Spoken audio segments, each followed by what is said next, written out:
call to order? Yep. Okay. In that it is impractical to hold an in-person City of Ames Park and Recreation Commission meeting due to the Governor of Iowa declaring a public health emergency occasioned by the COVID-19 pandemic, and the governor placing limits on the size of public gatherings that may be held. This meeting is being held electronically as allowed by Section 21.8 of the Iowa Code. Anyone who desires to provide input on any item may do so as a video participant by going to zoom.us/j/950-338-16272 or by dialing in on the telephone at the number 312-626-6799 with the Zoom meeting ID of 950-338-16272. You can also go to cityofames.org under Government, Parks and Recreation, and Parks and Recreation Commission contact. Once on that page, click on the Parks and Recreation Commission documents and click on the May 21st, 2020 meeting documents and utilize the hot link near the top of the agenda. At the start of the meeting, members of the public will be placed on mute. If a member of the public wishes to speak regarding an item, they should use the raise hand feature in Zoom. This can be activated by using the menu options for video users or for phone users by pressing the star button and then 9. Participants will be unmuted one at a time to provide their comments, and their name or last 3 digits of their phone number will be announced to indicate that it is their turn to speak. When it is your turn to speak, please state your name and address for the record before beginning your comments, which should be limited to 3 minutes. Once your statement has concluded, your microphone will be muted again. The meeting may also be viewed in the following ways: on YouTube by searching for Ames Channel 12, on cityofames.org/channel 12, and on Mediacom Channel 12. I call this meeting May 21st, 2020 meeting of the Parks and Recreation Commission to order. Okay. That was a mouthful. Yeah. First item on the agenda is the approval of the minutes from the April 16th, 2020 meeting. Can I get a motion to approve the minutes? Motion to approve the minutes. Second. Jeremy motions and Eve seconds. Any discussion? Seeing none, all in favor of approving the minutes from the April 16th, 2020 meeting, please say aye. Or are we going to do roll call again, Keith? You can try it with aye. Okay. All in favor, please say aye. Aye. Aye. Opposed, same sign. Seeing none, the motion carries. Next item on the agenda is the public forum. This is for items not on the agenda. If there's anyone in the audience who wishes to speak to any items that are not on the agenda, please use the raise hand feature or use star 9 on your telephone. There is nobody else on this meeting, Sarah. Okay. Seeing no participants for the public forum, we can go ahead and close public forum. Next item on the agenda is a motion approving the facility use agreement with Green Hills Healthcare from July 1st, 2020 to June 30th, 2021. Okay, and we have Nancy Shaw, who's our public wellness manager. I know you've heard me talk about her in a lot of positive ways in the past. So Nancy is here to walk you through this. All right. Well, we have had a great relationship with Green Hills for the last 9 years. We started working with them in 2011. When we started, we tried a lot of different things, a lot of land classes, et cetera. But after, I believe, 4 years, 2015, we decided to just focus on offering aqua classes at their facility. We have a very good response, usually around 150 to 200 registrations per session. And we offer 6 sessions a year. We reach out to obviously a lot of older adults, but in the evenings we have a lot of younger adults as well. And then we have the kids or the swim lessons on Sundays for parent-child as well. And it works out real well because it is a warmer water facility. So people really are drawn to it. We pay Green Hills $6 a registration per session. And I found that to be a good agreement in the past. So we would just like to continue doing what we've been doing. There were really no changes in the contract except obviously the dates and there is a new executive director. So we did put her name down, but we would like to continue to or to keep the facility use agreement with Green Hills that we have in the past. And I think that's it. Did I get it all? So what's staff's recommendation, Nancy? Oh, okay. So staff's recommendation is to approve the facility use agreement with Green Hills Healthcare Center from July 1st, 2020 to June 30th, 2021. I'm not overly concerned about this because I think Ames has made really good decisions in the last few months. But is there any concern from Green Hills about holding outside classes in their facility, as the pandemic wears on, or is that just going to be evaluated once we start having classes again with, through Parks and Rec? Right, that will be evaluated. I did speak with the executive director probably 2 to 3 weeks ago, and she said at that time maybe we can begin classes in July is what she was looking at. That we probably just wait until our fall session begins late August, and in July, and just see where things are at and how they're progressing. And go from there. Great. Sounds great. Okay. Can we get a motion regarding the commission action form for the agreement with Green Hills for the use of their facilities? I move approval of option 1, alternative 1. I second.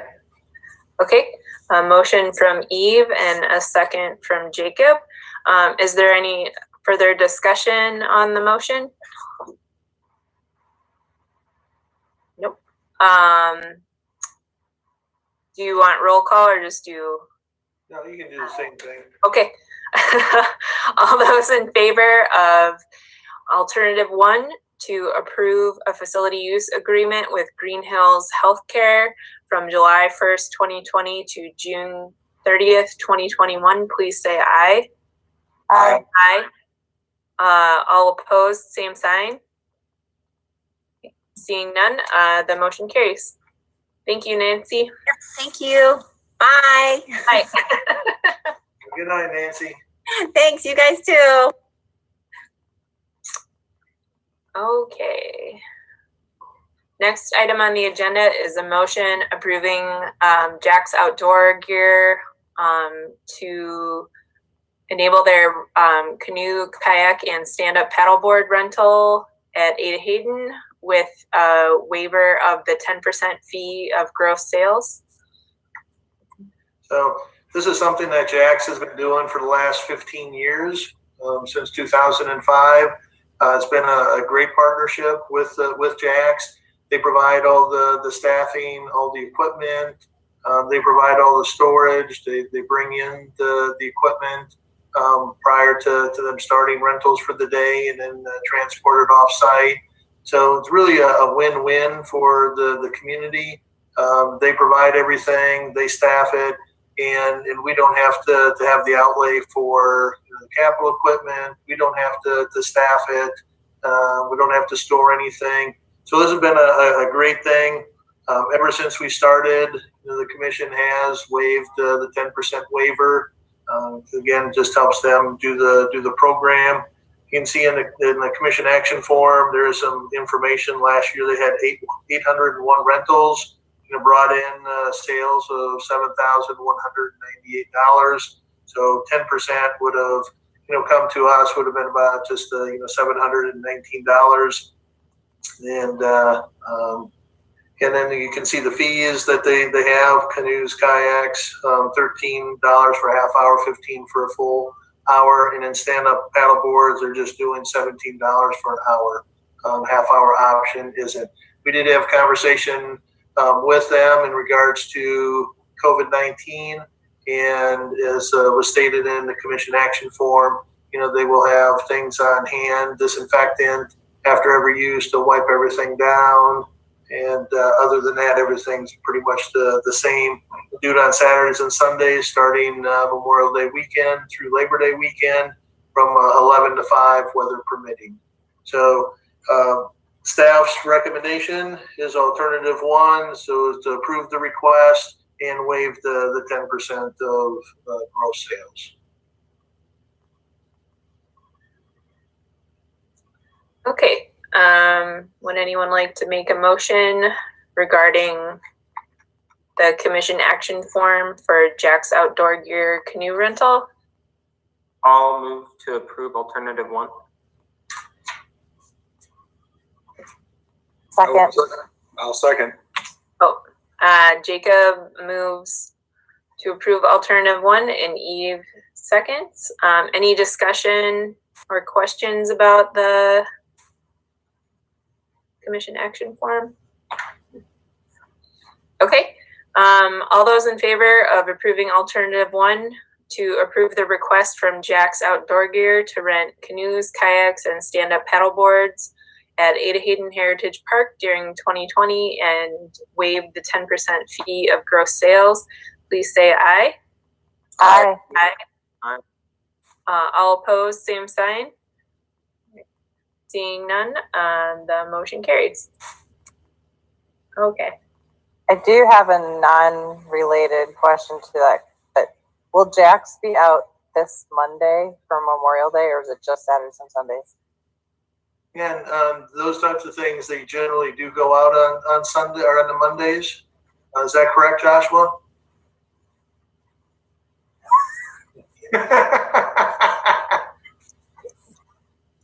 Just curious. Thank you. Yeah, I'm pretty sure on these types of weekends, Memorial Day, they do go on the Mondays. They make a long weekend out of it. Sorry, I was slow on the mute button, but yes. Okay. All right, next item on the agenda is an update from Parks and Recreation operations due to the COVID-19 pandemic. So we touched on, and just have 3 items that are gonna talk about final amendments, the survey that we had done, and then also some decisions that council made on May 12th, and what will be coming up on next week, May 26th. So final amendments, I touched on this a little bit at our last meeting. I think I mentioned that as an organization, we're looking at probably a $9 million reduction in revenues due to a number of different things.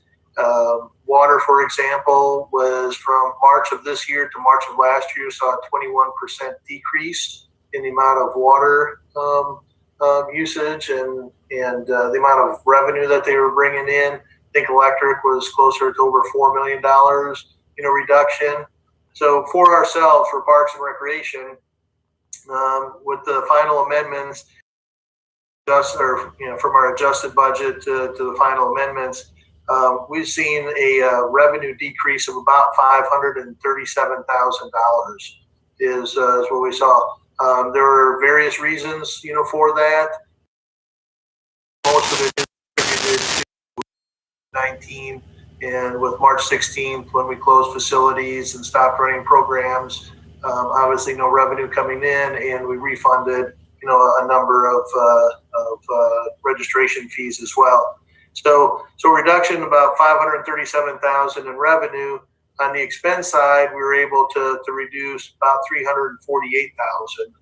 And you can see those numbers don't match, which wound up, we would have needed to ask for additional tax subsidy of $189,000. So in a lot of departments, had some similar situations, but the city manager, what he wanted to do is he wanted to try to, made a call out to all the departments and asked all departments to try to keep that subsidy, the same. So what we needed to do is we needed to look at how could we find, $189,000, through various things. Some of the things that we did is we did have had $26,000 in for an ADA study, so Americans with Disabilities Act. What we did is, and that was in general fund money. What we did is we are not going to use general fund money. Instead, what we're doing in the CIP, we put $25,000 aside, every year. So once the study is done, we can have money that's already there to do some of the projects. So we're just going to fund the study out of CIP rather than out of the general fund. We were going to do a department survey for $10,000. We've decided to eliminate that. We had some general fund money savings from last year, and there were some benefits to Parks and Recreation, some things that we were going to get. One was auditorium lights. We're going to get some new LED stage lights for $34,000. And because of this, we're not going to do that. We're going to have the savings. We're going to do some cameras for $5,000. One of the big ones, if not the big ones for us, is we had $75,000 set aside with those savings to do a pool study, hire a consultant. Through a number of conversations, at this time, we are not going to do that pool study and hire a consultant because we feel, just because from the economic side of what's going on across the country, state of Iowa, and so on, that if we did that study and the economy does rebound, will people be willing to go to the polls and vote yes for a new pool or a new facility? So through those conversations, we didn't feel that the timing would be right. So we'll be delaying. We'll see how the economy recovers, how things look in the next year, and hopefully we can put that $75,000 back in, and we'll see what happens. See what the revenues do across the board.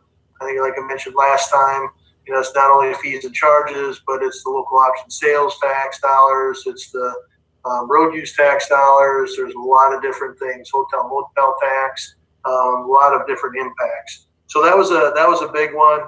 That came out to about $140,000 right there. And then what we did is we did some things in regards to temp salaries. Right now, we have hired minimal temporary staff in the park system, and actually we're supplementing some of those activities with some of our recreation staff. We have our auditorium Van Shell community center manager has been working out at the golf course, mowing and trimming. Ben Flaherty, who's our recreation manager for youth and adult sports, he's been out in the park system.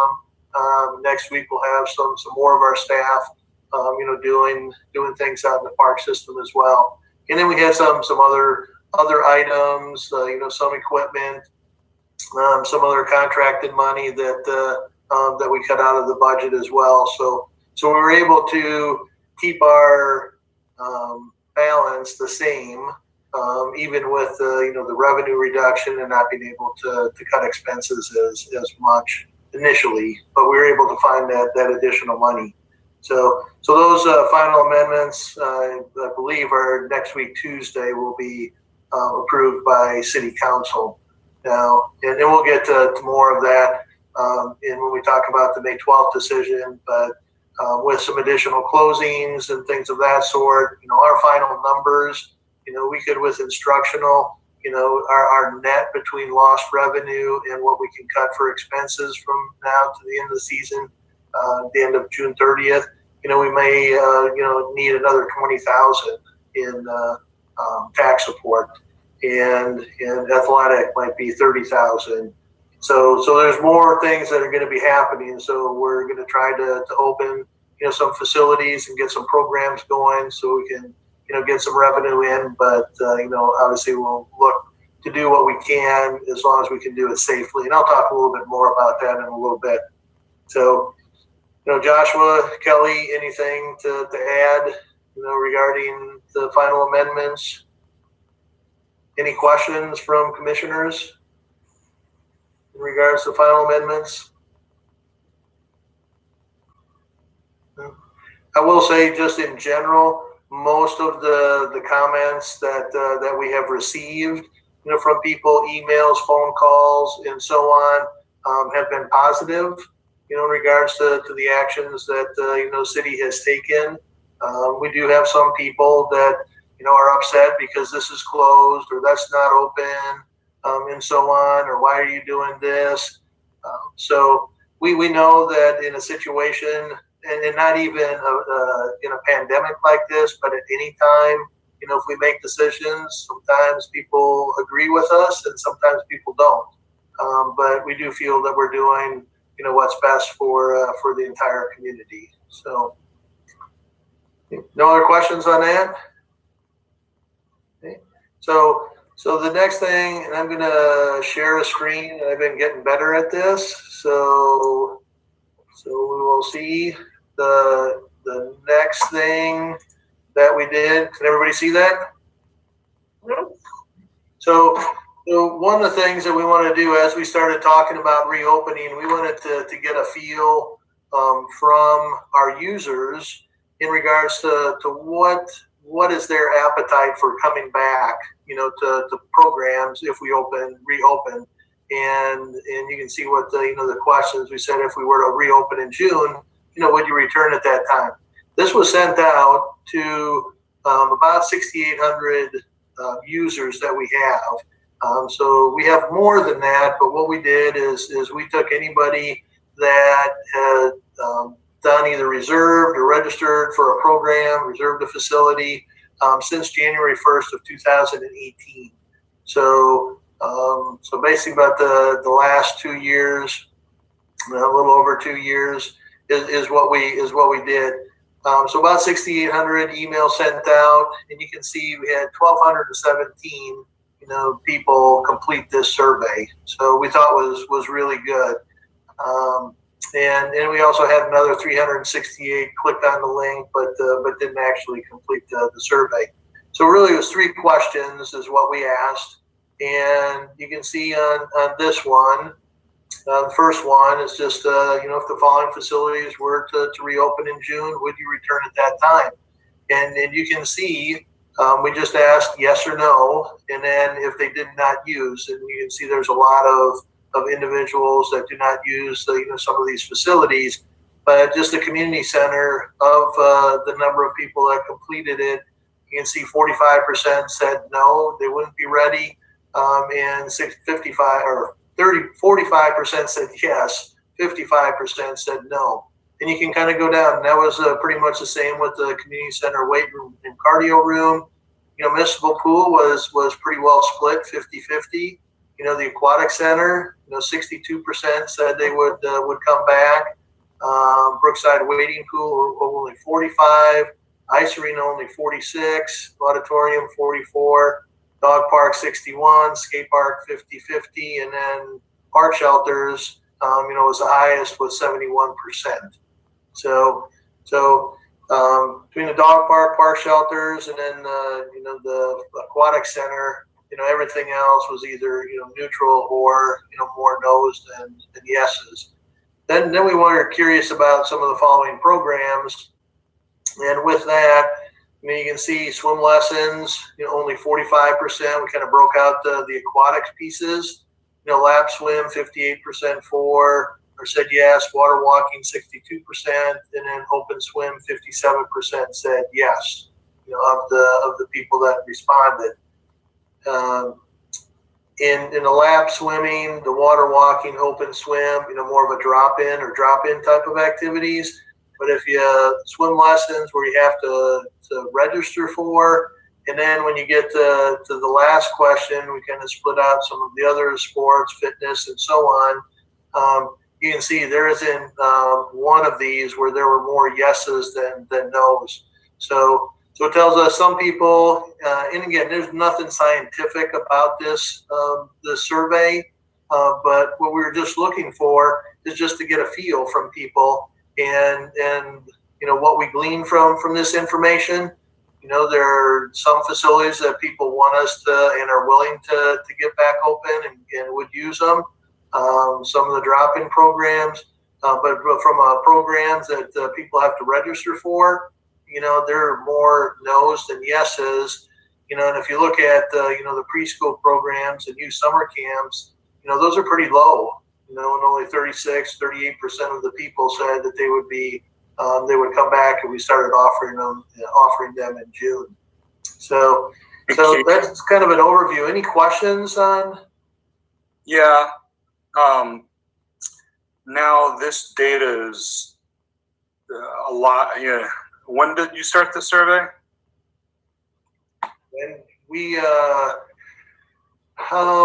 going to say we sent it out because we took this information on May 12th. So we sent it out actually on Friday, May 1st, and gave people through the end of day Monday, May 4th. So it was just a quick weekend, that we had asked for the information. Sure. I mean, a lot of things have changed in the past 3 weeks here since some of this data has come in. When do you expect to send out a new survey? Because the climate, the condition of this is a lot different now than it has been. So, I mean, the validity of the data right now, I don't know how good it is. So we are not planning on sending this out again, Jeremy. What we did is we wanted just to get some information because we were going to city council, because initially when we closed facilities, we closed them through May 15th.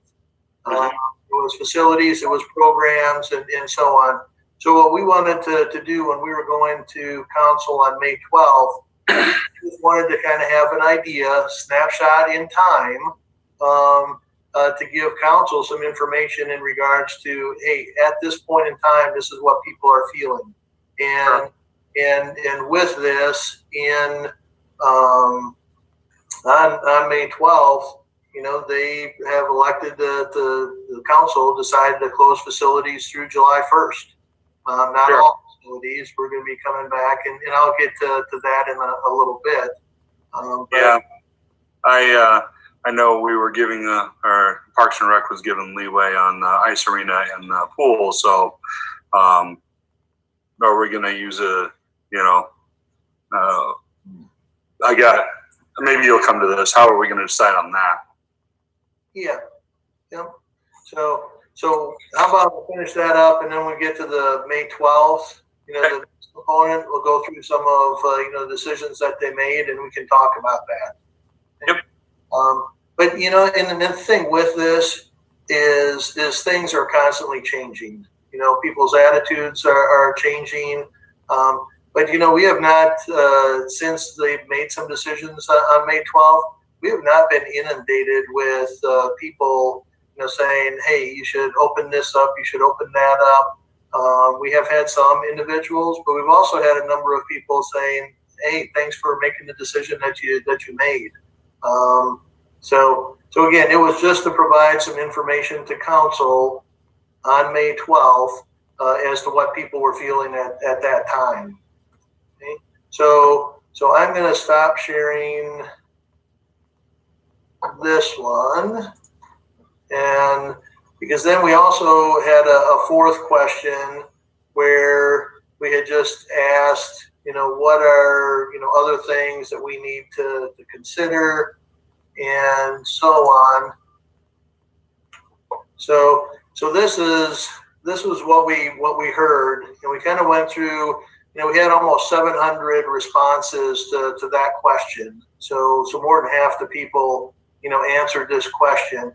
And with them, with the questions, you can see, 206 people talked about increasing the cleaning, social distancing, 178.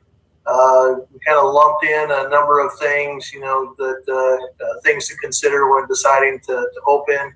There were 141 responses, but if you broke that down, the follow CDC and science advice, you can see don't open until curve flattened. June is too early. Staff must be trained, willing to enforce rules. Have a plan for reporting illnesses and contact tracing. Some of those things are out of our control. Some we do, but that's something. Then you can see providing sanitizer stations, limit or reduce capacity at facilities. Interesting, requiring PPE use by patrons. 70 or 117 people said require people using masks. 9 for gloves. Limit class sizes. And then there were 76 people said require PPE used, by staff. You can see mask 51, gloves 17, shields 8. And then, 70 people said, screen patrons. So again, this was just taking all those 700 comments and trying to break them down a little bit and lumping them into groups as far as what people said. So any questions about this? So my understanding per the governor's proclamation yesterday is that pools can reopen for swimming lessons and lap swim and not for open swim. Is that correct? Yes. You probably don't have any more information than me, but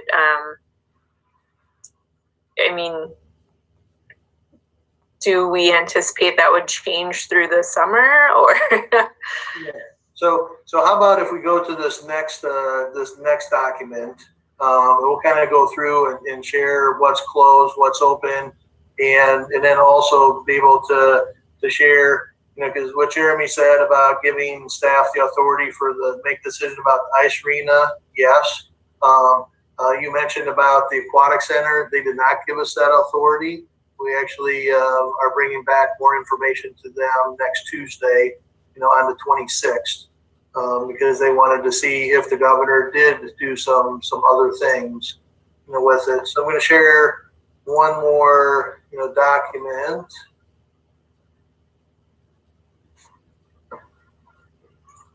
So with this one, just as right now, so we took a number of different things to City Council on last Tuesday, the 12th. And it was city facilities. It included a number of things that we have, that we operate. Also had the library part of there, City Hall, utility offices, and so on. So they did vote to close, City Hall offices and then some other offices. How that comes to us is city parks remain open, trails remain open. Courts we have remained open, basketball courts remain open for shooting baskets. Auditorium will remain closed until July 1st. Same with the community center, playgrounds. Drinking fountains will remain closed until further notice, along with park restrooms. Portable restrooms not be available in the park system until further notice. Park shelters, athletic field courts can be reserved as long as people continue with the governor's orders of social gatherings no more than 10. Skate park and Ames Dog Park remain closed as well. Now, there are some other things that council did as well. When they closed facilities, they excluded the Furman Aquatic Center and municipal pool, as well as the ice arena. And then programs was a separate discussion also. But one of the things that in addition to just the facilities, what they did is they also basically said non-city events on city property through September 1st, would not happen. So 4th of July parade, was canceled. Memorial Day parade is canceled, but the organizers already canceled it before they made that decision. Roosevelt concert series on Sundays at Roosevelt Park, that was discussed, and they've already said that they're canceling all of their events. Events that we have up at Hayden or Brookside Park, a number of them had already canceled. But there's others. The Ames Triathlon, will be canceled. The 4th of July pancake breakfast that the city does is canceled. Rummage Rampage, which be generally held at the end of July and into August, is canceled. In the meeting prior to May 12, City Council had with the velo race, bicycle race. They were looking at a date in July, and council at that time said, we think July is too early. Velo race had an August date, and so they had approved the August date, but on May 12th they actually rescinded, their decision, and the velo race will not happen. So there have been some other events. We have tons of fun softball tournament in August. We would make contact with that individual, and he understands. So there were a few things that when they were making decisions, two, I think, common themes came out of their discussions. One was err on the side of caution. That was one of the things that they really looked at, was err on the side of caution. And then two was, the impact, or what we do, what impact does that have on the university bringing students back in the fall? And Dwayne was mentioning before we got started, some of the things that he's looking at, but Iowa State made the decision not to bring students back after spring break. Went to virtual classes. They're doing virtual classes in the summertime. That is that's a lot of revenue that they have lost. Dwayne could probably give us the exact number, but somewhere in the neighborhood of $90 million. So council was very cognizant of the fact that Iowa State did some things on their part with students and with the university, and a lot of people coming from a lot of different locations. In that, Ames in Story County may be in the situation that we're in a lot better than a lot of other counties because of some of the actions that Iowa State took, and the fact that Iowa State is a huge part of the community. They really want to make sure that decisions or things that they can control, they can do whatever they can to help control the virus and make sure that Iowa State can bring students back in the fall. So I think those were two common themes, that they had discussed while they were making the decisions. So with this, so the ice arena, they gave staff the authority to look at that and open when we felt it was appropriate to open. And we have had, now right now, governor's orders, and that's another thing that we have to look at. The governor's orders have ice arenas closed through May 27th. So we wouldn't be able to open until May 28th at the earliest. And we don't know what she's going to do. Is she going to extend that? Is she going to relax it? Is she going to put any parameters, on it if she does relax it? But But council also gave us, different criteria in regards to one, is the facility allowed to be open, through the governor's orders? If the answer is yes, then we can look at other things. Are there other bodies, governing bodies that we look to? We're a member of the U.S. Rink Association. So they have put out some information, and we're looking at that information and seeing, hey, what do we need to do to reopen, safely? Do we have, the protective barriers or protective things in place, for our staff to be safe, for patrons to be safe? How many people are going to show up? If they show up, can we social distance? Can we make sure that they can be spread out and have some social distancing, happening? If there is a contamination, can we isolate, or how well can we isolate the contamination and then clean those areas?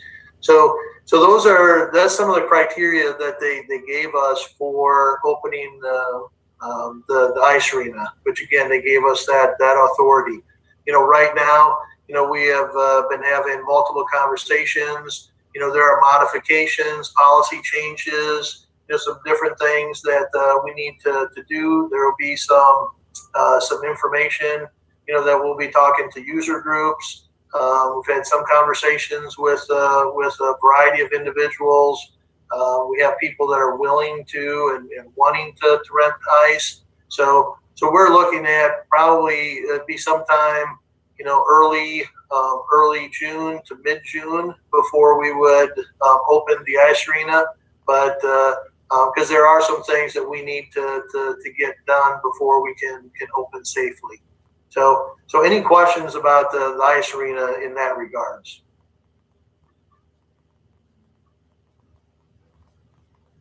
Okay. So the other thing that they gave staff authority to do was to do programming. And again, with the governor orders, we look at some of this, and we're also looking to the CDC to provide guidance on everything. What should we be doing? What shouldn't we be doing? And so on. So we're looking to the CDC for guidance.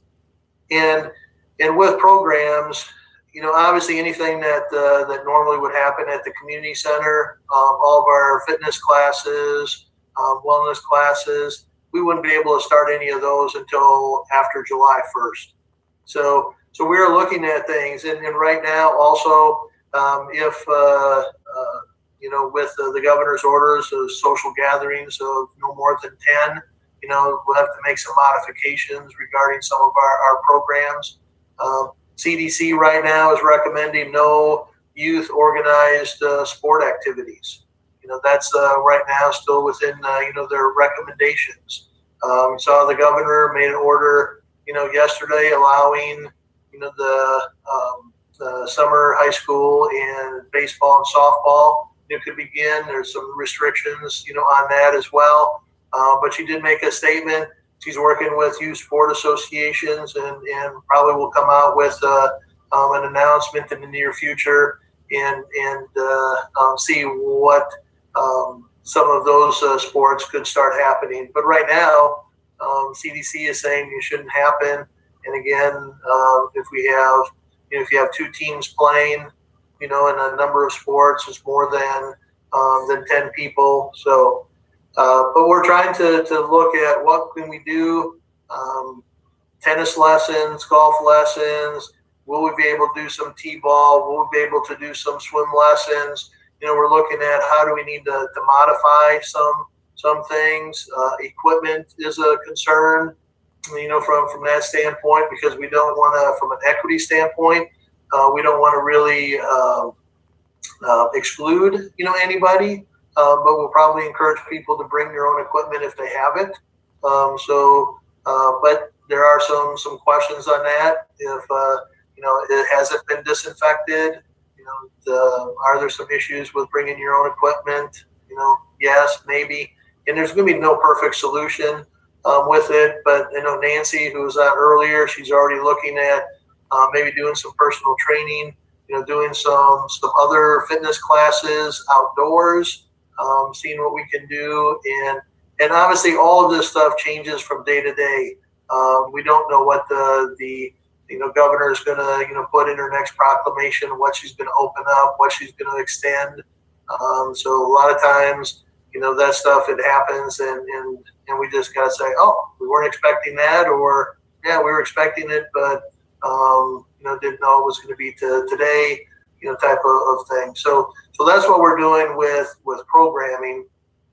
And then the last one from the aquatic side, yeah, she did, as of 5 a.m. tomorrow morning, pools can be open for lap swimming and swim lessons. But there's a number of things with us, will she open up pools for open swim? We have no idea. Will she open it up for swim clubs to have practice? We have no idea. Will she open slides? No idea. Those slides and splash pads and wading pools, those are all closed, at this time. We do know that we're be taking information to council on Tuesday, coming back, and we'll give an update on the governor's orders and what we're hearing from CDC and American Red Cross and so on.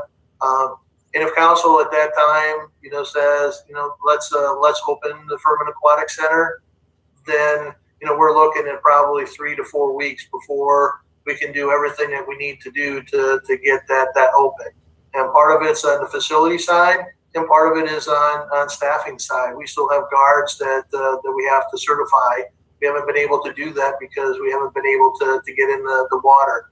The American Red Cross has said, you shouldn't be doing any in-water skills, in-water training, because you can't social distance. So there's a number of things that we'll be looking at, even if, council makes the determination to say, no, let's not open Furman Aquatic Center, then what we'll look at is trying to open municipal pool. And again, there are some things that, we'll have to, put in place, there as well, to be able to open that up. On top of that, with municipal pool, there's a lot of construction happening, with the high school. And, I'm waiting to hear back from Jerry Peters from the school district, to see when, the construction will be done, so we can actually access the pool. Because right now we can't even access the municipal pool. So there's a lot of things that are going in for the Furman Aquatic Center, municipal pool. All the criteria that I mentioned for the ice arena, that same criteria goes into place here. Now, I made at the council meeting on May 12th, I made 2 statements. One statement I said was, I think as far as facilities go, the ice arena may be one of the easiest for us to open, or the soonest to open. It still doesn't come with challenges. There are obviously challenges that we're going to face with a lot of things, but we've been working through, and we're hoping next week that we'll be able to come out, let people know, hey, here's a date that we could open. But we can control. We may not do public skates.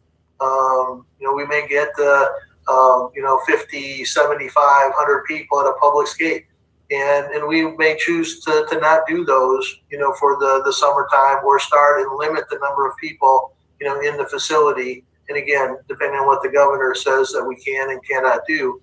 The thing is that with that, we can rent the ice and maybe have 15 or 20 people on the ice. A little easier to control. Furman, where we could get 500 to 1,000 people, in a day, and enforcing social distancing, that's going to be much more difficult, in the water, on the deck, and then also from a cleaning standpoint, how there's going to be some things that CDC recommends that we clean that we haven't done a lot of cleaning on, such as railings, and some other things. But we clean the restrooms and we clean some other items, daily. But with this, we're looking. We may look to have 3 or 4 cleanings throughout the day, because what's reasonable and what's going to be acceptable. You can see from the survey that we did. The number one thing was increased cleaning of the facilities. So those are all things that we're looking at in making determinations of when we're going to open or start programming and things. Kelly, Joshua, anything that I missed? That I've been talking for a while, but there's a lot of things, and there isn't a day goes by that we're having conversation on the things, multiple conversations, trying to stay abreast. Our recreation staff and other staff has been doing an awesome job of trying to stay on top of things that are coming out from governing bodies that they work with, such as Ben working with USA Softball and Jill working with the American Red Cross and CDC and IDPH, a lot of different things there. And IDPH has said that they're going to come out with some guidelines, for reopening pools, and we haven't seen those yet. So those haven't been issued. So some of it we don't know what we're going to have to try to meet and so on. So questions. I know it's a lot of information. Yeah, I have a question. Is there a concern that the longer we go without making a decision to open, that we're not going to have enough staff then?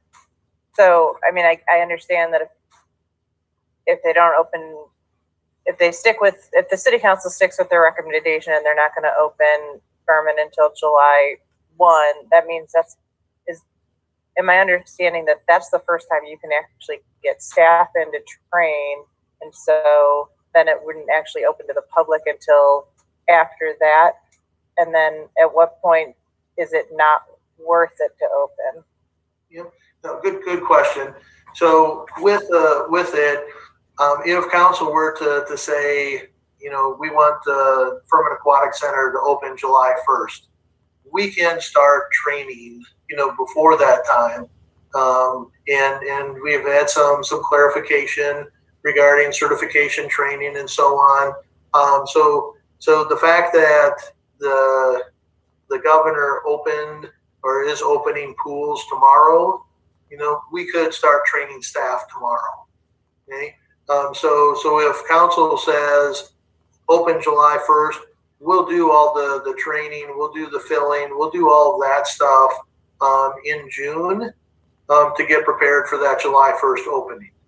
So one of the concerns that we have is the longer that it waits or that we wait is right now we have, I think, last numbers that I had gotten from Jill was roughly about 110 guards that have said that they were committed to working this summer. With that, 29 of them are new guards. And of those 29, 22 of them are yet to be certified. So we have to certify those 22 guards, and we have to train them on the Furman Aquatic Center and the facility and our protocol and all those things. So it's going to take some time. But in one weekend, this was prior to May 12th. In that weekend, we had lost 7 guards. That the guards, contacted Jill and said, hey, just for things, we're either not coming back to Ames, or we just don't feel comfortable with what's going on, putting ourselves in that situation. So for whatever reason, we had lost 7 guards in a weekend. I have not heard that we've lost any more, than after that time. But one of our concerns is the longer that we wait, and these college students and maybe even high school students that are looking to have jobs and to get money to pay their expenses and so on, maybe save for college, whatever it might be, is that as other things start opening up and people are hiring, that those individuals may get jobs elsewhere and then not be working for us. And then it's a different reason to close because we may not find enough staff. So Yeah, I guess the concern, Eve. Yeah, I guess that's part of my concern. I mean, I recognize erring on the side of caution. To Jeremy's point earlier, things are changing rapidly, and you admitted that too. Just this week, the CDC came out and said, it doesn't look like it actually is contagious via surfaces now, or not like we thought before. And so this has all happened since the council made that decision to not open things 6 weeks out from their decision. So as I'm concerned that people are going to be more and more anxious for these to open.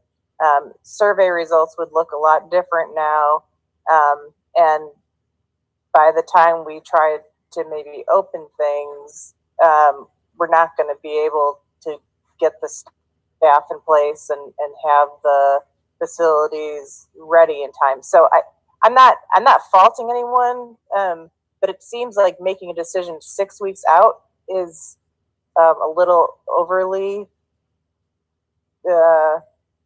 maybe almost too cautious. And maybe if it was 2 weeks ahead of time, 2 weeks at a time, that would give everybody a little more, I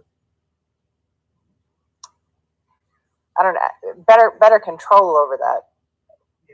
Well, and I understand, and we have had that conversation, Eve. But when you look back to March 16th, and the city of Ames said we're going to close facilities down through May 15th. Even at that time, I had more people at that time call and voice concerns about what are you doing closing down for 2 months, and actually that was wound up being a pretty decent decision. But yes, things are changing, and we've talked about that. But with it too is the survey was not meant to say just because 66% or 62% or 50% of people said that they would be willing to come back. It wasn't meant to be, well, majority of the people say we're going to open, so let's open. That's not what that survey was. Because even with that, we had people call us after they took the survey and made comments. Hey, I filled it out, but June, just to your point, Eve, June is a month away. I don't know if I'm going to be ready. And we've had people say, you can go ahead and open up. I'm not coming back. I may not, come to your facility until a vaccine is in place, until this is, done. So it's tough, but from a planning standpoint, for us, every 2 weeks, if we're doing things every 2 weeks, it makes it even more difficult, for us in some cases. At least now we know that July 1st, hey, we'll be planning on doing fitness classes indoor. Again, depending on what we can do. Some of it will be financial too, as we'll have to take a look at it. With the aquatic center, there's a number of things that we got to look at. CDC, is still saying that shared equipment, should be cleaned after every use. So we're looking as a tube. Every time a tube is used, can we clean that? Or do we just not even have tubes? And we just, we're trying to get an answer. We haven't had it yet. In regards to tube slides, could be just turned into body slides, for the time. Things to do with chairs and so on. So I know there's a lot. There's going to be no perfect answer, with this. We're just doing the best that we can with the information that we have, and there will come a point that if this gets delayed, even further, if the governor comes out and says, you know what, we're not going to open pools for open swim, throughout the summer, then I don't see opening Furman at all. And even if she does say yes, I'm kind of torn, on both sides of with it, because it's not necessarily the it doesn't go on surfaces or transmitted by surfaces like you said, Eve, as they originally, or maybe as high as what they originally thought. But you still get 1,000 people in close proximity of each other, and that's where things are being transmitted. So those are some of the concerns that we have as staff with it. So Is there a point of no return? Like, when is too late to open? Well, I think if we get beyond July 1st, I think we're starting to get to a point where, do we put all of, resources into opening? And really at that point, you'd be looking at opening for about 7 weeks. Right. Once in July, 3 weeks in August. August is if you look at June, July, and August, July is our highest used, month. August is the lowest of those 3 months. And then once school starts, then we're talking you're only open, 5 to 7, and on the weekends and the number of weekends, and that's really dependent on the weather, with it.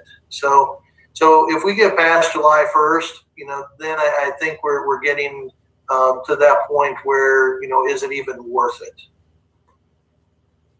Great, thank you. Yeah, no, good questions.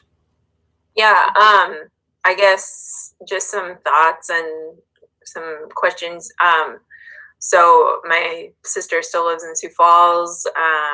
They have opted not to open their public pools for the summer. Admittedly, Sioux Falls has a lot more pools, is a bigger city, and they've had a lot more cases of COVID-19 in their city. So that's a concern. But I think looking, again, to your point earlier about the,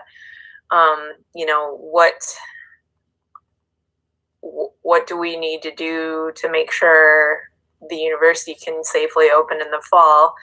A question I have is we are, surrounded by a couple of counties that have significantly higher number of cases. And, a concern is if Des Moines or Ankeny choose not to open their pools, are you going to start to see people coming from other counties that have a lot more cases? And that just, that's just a concern in general. That real quick, Sarah? What's that? Can I just speak to that real quick? Oh, that's true, because we can limit it to residents, I guess. Okay, go ahead. Well, we can. I'm not sure if council has an appetite for that. And at the May 12th meeting, some council members and the mayor did speak to that concern. We already know when we're open at the end of August and in September. At that time, we already have people coming from up to an hour away. Because they'll come to us and they'll say, "Oh, hey, this is great. Our pool's closed. You guys are open, and my kids still want to swim." So as far as that has been a conversation that we've had. We've had people from the ice arena from Minnesota that have called and wanted to reserve ice time, rent ice time. So that is a concern with it. And right now, as far as closures, so Clive, and I'll just run through a number of communities that have already closed, their pool if they made that decision. So Cedar Rapids, 3 outdoor pools closed. Clinton, Clive, Bloomfield, Algona, Sergeant Bluff, Mason City, Waukon. I know Scott County closed all of our pools too. Scott County, Davenport, Bettendorf. So there's a number of places that have already made that decision. I know Iowa City is closed through the end of June right now. They're probably leaning on the fact that may not open their outdoor pool. They may open only one of their indoor pools. Right now, Des Moines, they're thinking maybe they'll open one of their 5 outdoor pools just for swim lessons and lap swimming, see how it goes, and then delay a decision on the other ones. For a while they're closed. I think all their facilities are closed through June 15th. So there's a number of places. Story City, they've already closed the pool. So I would imagine that if we open, we'll get Story City residents coming down to swim. Had a conversation with a commissioner from the Boone Park Commission, asking that same question. Having some of those same concerns. Right now, Nevada, their city council will make that decision next Tuesday with whether or not they're going to open their facility. So it's something that across the community or across the state and across the country, a lot of people are having these same conversations. So just want to give you an update on that. And then my other question is, from a safety standpoint, I think having a small number of people in an outdoor pool is safer than having a small number of people in an indoor pool. Right now, so is there an option just to fill one of the basins for swim lessons and lap swim? And then just what are the financials of being open for only 7 weeks? I know we already operate at a loss, and is it even financially viable? Does it make sense financially, or is it just going to be an even bigger loss to spend all the money to get it up and running for 6 or 7 weeks? Yeah, and we've looked at some of that, and it really depends, with it, because we're having conversation too about not doing season passes. We have had some people that have purchased some season passes, but we've suspended selling those. We're looking at maybe not doing that. Ankeny, they have 2 pools. They had a conversation in their city council on Monday night. They delayed it to next week decision, but they're thinking maybe only opening one of their pools rather than 2. And they've already refunded all of their season passes, so they're going to be going just more with a daily admission, rate. We're having that conversation as well. So yeah, there's things. If all we were going to do, Sarah. If all we were going to do is open one basin to have lap swimming and swim lessons, it's one of those things. In the 50 meter, we don't even have most of our swim lessons in the 50 meter pool. Most of them are in the splash pool, and so if we're going to do that, if that's a decision that was suggested, I don't think it's feasible, to do that. Be possible to prorate prorate season passes? Yes, prorate season passes. Sorry, my connection must be terrible. Oh yeah. I heard prorate, and that was all that's all that I heard. So we have had that that conversation. But one of the things too that with it is we can do that. It's not our first choice right now, to prorate season passes. We could still do some punch cards, but right now, if it's only going to be basically really a 7-week season, do we do that? So those are conversations we haven't finalized yet. Haven't made a final decision, but yes, we could, to answer your question.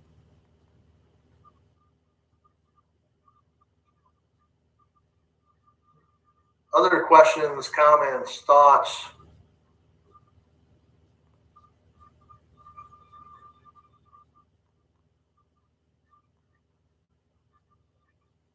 Hey Keith, how does it affect our contract with ACAC for just the summer lap swim aspect of this? Because I know the other pool's pretty much inaccessible, and the other thing they have is the 50-meter basin.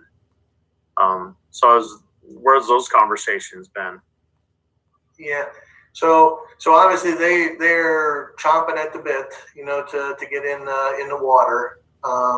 They also have, with their Rock the Block swim meet, was supposed to be that first weekend in June. We had to have conversations with them about wanting to move it to 2 weeks later in June, but with the decisions that council made, they wouldn't be able to have the meet anyways. So with the agreement that we have, it's to supply, they can use the facility, with it. But that's only one component. And again, whatever we decide we're going to do, I've had conversations with Mike Peterson, and he said, hey, I understand Furman may not open, but if we were able to get in and do some things at municipal pool, that would be great.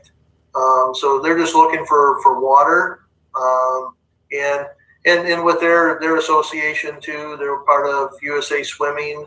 And according to Mike, they've been making decisions about 45 days at a time, just saying they've canceled some events, but you could still have practices as long as it is allowed by local and state, agencies and so on. So they're ready to get into the water, as soon as they can. But if we don't open up, if we can't open up, I know they're trying to do other things. Sounds like Ames Country Club, they're trying to work with them to get some time to swim out there. They've been swimming in some backyard pools, is what I heard. So they're trying to get into water wherever they can.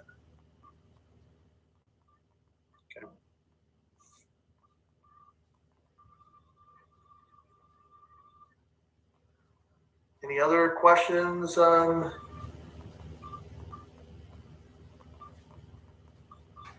any of this? And what we'll do is there'll be a staff report with options that we'll be giving to council. So when that's finalized and that goes out, late tomorrow afternoon, we'll get that to you as well. So. And if you have other thoughts or comments, you can shoot me an email or give me a call, and we can talk more about it as well. Okay.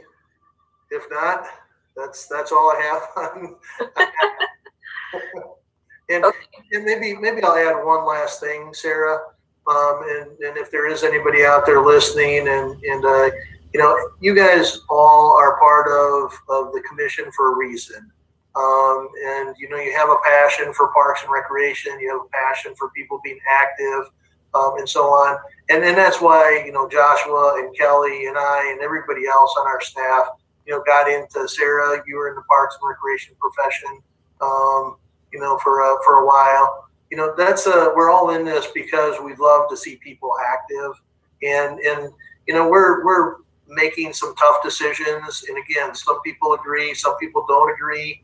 And it's painful at times, because the last thing we want is the people not be out and about. That's why, there's other communities have closed their parks, have closed their trails, have closed their courts, have, done some things. And we've tried to keep as much of the outdoor stuff open as we can. But we don't take any of these decisions lightly. Because this is what we're in for, is to get people out and to participate and to socialize and to learn and to be active. So we're not taking these decisions lightly when we have these conversations and we to make them. So that's all I'll say. Okay, are we ready for project updates? Yeah, Joshua's going to go through these for you. Okay, so the next agenda item is project updates. Yeah, so last week, multiple individuals from our department and there was another individual that works out at who oversees some facilities within the city, met with Graybach Construction. They are the ones that are the general contractor for the construction of the clubhouse at Homewood. The plan is to start construction right around end of August, early September. The fire department is going to burn that facility as a training structure fire, and then Graybach Construction will move in and start doing the completion of the demo. Now, it was discussed earlier last week during the meeting that Graybach may want to come in and put the sidewalk in that connects the clubhouse to 20th Street. So we're still in discussion as far as the time frame for that. But all in all, the construction is going to start taking place right around September 1 for the main structure. Now, the golf course, the plan is to keep the golf course open at that time. We're still working on clubhouse operations, how that's going to look. We have a couple different options in the works, and we'll be making a decision here, I'm sure, soon to determine how that's all going to work out. But it's going to be an exciting project, and looking forward to getting it started and then seeing how it's going to progress. So, any questions in regards to that? The next one is Brookside restroom renovation. Henkel Construction is moving right along on that construction project. I was on site earlier this week. The floor is done. Paved. Obviously all the subsurface plumbing was in. Then they poured the floor. There's a wall that separates that runs the length of the building, separating the mechanical room from the 4 restrooms. As of, I believe, Tuesday, it was 2/3 probably done. The masons were moving right along on that. Next week, the plan is to have the roof trusses put in, and then the contractor for the roof will be will put on the sheeting and put on the steel for that metal roof. So they're moving right along with that project, and hopefully to have it done here early to mid-June. So that's weather dependent. So hopefully that gets done soon. So any questions in regards to that project? I'm seeing a lot of nodding heads. No. Then the last project is the Innis Grove Restrooms project, plural. The renovated restroom that's on along Duff Avenue is scheduled to be substantially completed by the end of May. The mason is out there on site this week. I believe they're going to be doing some limestone finishes on the front. I don't know if they'll be this week or early next week, but they're moving right along with that. The plumbing fixtures are being installed this week there. The metal roof is on. So, like I said, hopefully we'll be done and opened. Well, not necessarily open. It'll be ready to be opened when the time comes, but be done hopefully by the end of next week, first part of June. The new restroom is moving along really well as well.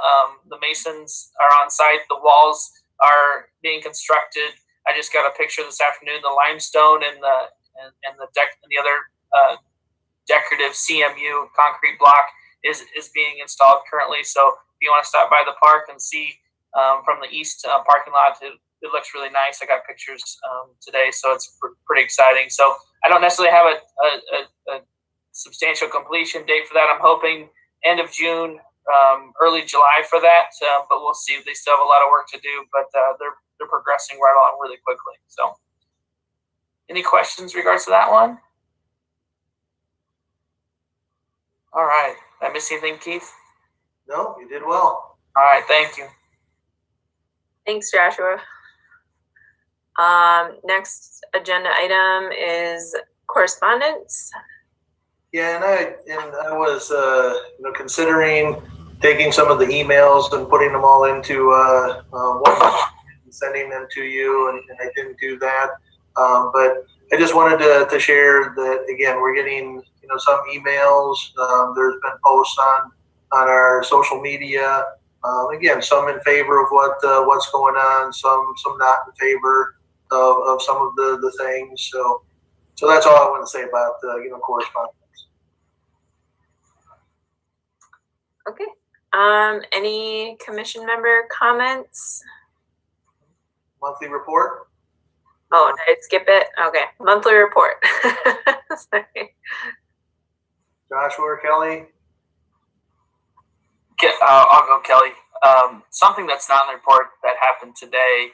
The Iowa DNR called me yesterday and said that they actually received some extra trout somewhere. I don't know where they got it. I believe it was like 1,600 trout. So they ended up stocking that this afternoon. So a great way to social distance and have some fun outdoors is go fishing today to Hayden, hopefully catch some trout. So just want to make you aware of that, and hopefully anybody that's listening online would see that or hear that as well. So I saw the North River Valley Park progress as well. Yeah, Water Pollution Control is overseeing that project. But yes, I did see that the contractor was back on site. That was good. That was a good thing to see. It's been a struggle getting that project done just due to the water levels. But I believe the contractor made some modifications to some measures to enable them to work in higher flows. So that's encouraging. And so hopefully we can get that project done sometime this summer.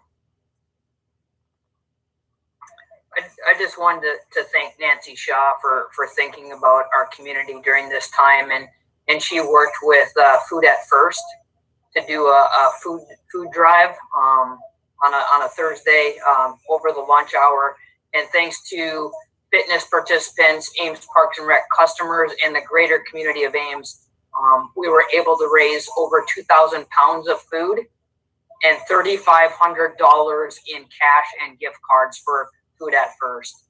So thanks to everybody for their donations. It was really well received, and the folks at Food at First said we can do this again anytime.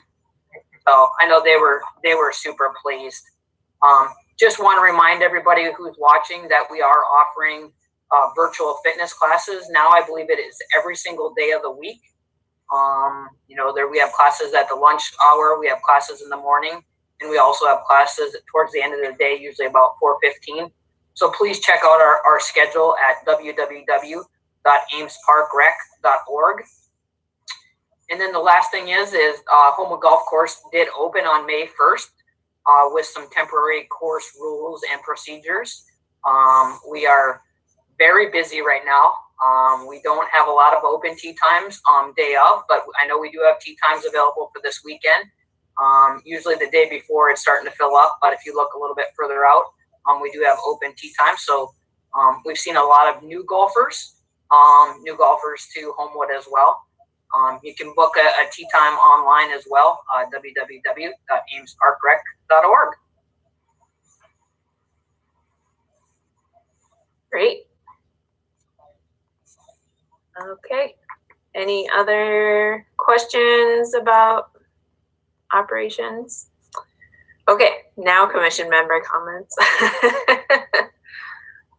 I feel like until coronavirus is over, Keith and Joshua shouldn't have to wear ties anymore.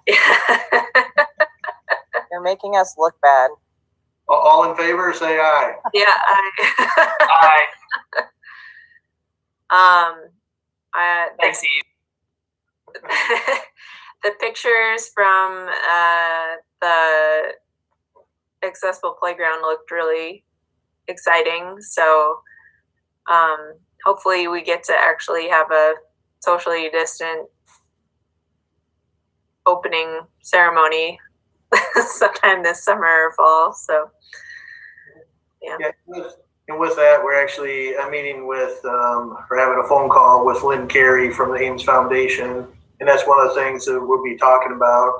And obviously with that one, there's a lot of people that have been involved in that. So we're going to probably wait until the time when we can make sure that we get everybody out there and things. But there was one or a couple of questions that came up, with those pictures that were posted about the concrete, underneath, and there were questions from people about how safe is that going to be. So there is concrete under everything, but there is a rubber surface that will be poured over the top of that concrete. There will be some pathways that will remain just concrete, And then the Acorn Music Hall, that will remain concrete. But with all the other features, the swings and so on, that will all have a rubber surface, and the field will have a rubber surface on it as well. What's the Munwoods Trail status? I noticed most of the equipment has gone from Emma McCarthy Lee. Yeah, so On Track is the general contractor for the project, and they subbed out some of the work to Construct. But anyway, the path that was designed to go through the park is completed. They've completed all the manhole replacement of the manhole castings for the sanitary sewer. The next step is Visu Sewer. You can say that 5 times fast. Is coming here in the next week or so, next 2 weeks, I've heard. And what they're going to be doing is they're going to be televising that whole portion of that sanitary sewer line, and then documenting issues and those sort of things. And then later after that, Busy Sewer or another company, I believe it's another company, is going to come in and line it. And they're going to basically, what they're doing is it's a fiberglass liner that they bring in on a semi truck trailer. That's why the paths are in there, and they do it in sections, manhole to manhole, and they blow this liner in there, and then they cure it, and it's basically like brand new pipe. And so that's what the process is going to be. After that is done, they're going to test it, make sure everything is good, and then they'll open it. Basically all the equipment, and they're going to come in and clean some things up. I've already talked to WH Guest, the consultant for the project, about some things that I'd like to see, make sure that we're following specifications as close as possible in regards to what we communicated to the public. So that's going to get completed. I had heard, or they had said to me, that it's going to be sometimes probably October before the entire project is completed. So it's a long process. Paul Tauke and I, Paul is the city forester, actually met with a few of the friends of Emma McCarthy Lee in regards to the woodland, but we were able to kind of communicate some of the status of that project with them. So that's where we're at this point. Great. Any other commission or comments? So next meeting, so Keith, do we have the option to drive ourselves to the park tour? Well, we'll have to see. That may be an option. With it, maybe we wind up doing a little bit of a virtual tour if there are some specific things. So if there are some items that you'd really like to see, just shoot me an email. It could be that we could go out and maybe take a tour of the Miracle Park, or maybe go down and see the progress on the Lowhead Dam, those modifications, or if there's other things that you guys want to see, let me know, and then we'll get something out to you if we're going to do it, how we're going to do it, or if we just have a meeting. Okay. Yeah, I know. It's my absolute favorite meeting of the year. So I'm just like, how can we do this safely? So, all right. Okay. Well, we'll see everyone virtually or maybe in person on Thursday, June 18th, which is my birthday. So, all right. Any other comments? We may need to meet in person. Yeah. Gosh, make a cake or something. Yeah. Right. All right. Can I get a motion to adjourn? So moved. All right. Meeting is adjourned. All right, thanks, everybody. Have a great weekend. Thanks.